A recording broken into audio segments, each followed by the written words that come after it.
when you have an override. Yeah.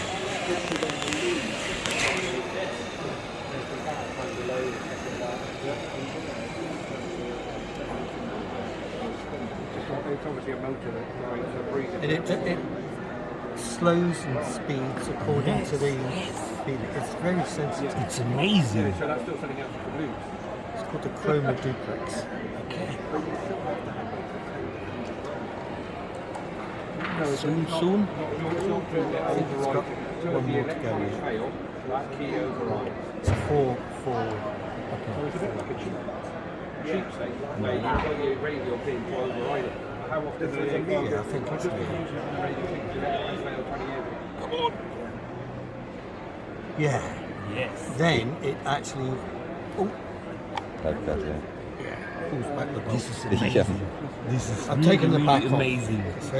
So that we can see it. And then I it think beeps to I say will it's make a open. Perspex cover. Yeah, for definitely. it. Really fantastic. Here's my card. I'm stuck in for the duration now, guys. What do I do? I would have more This is earlier.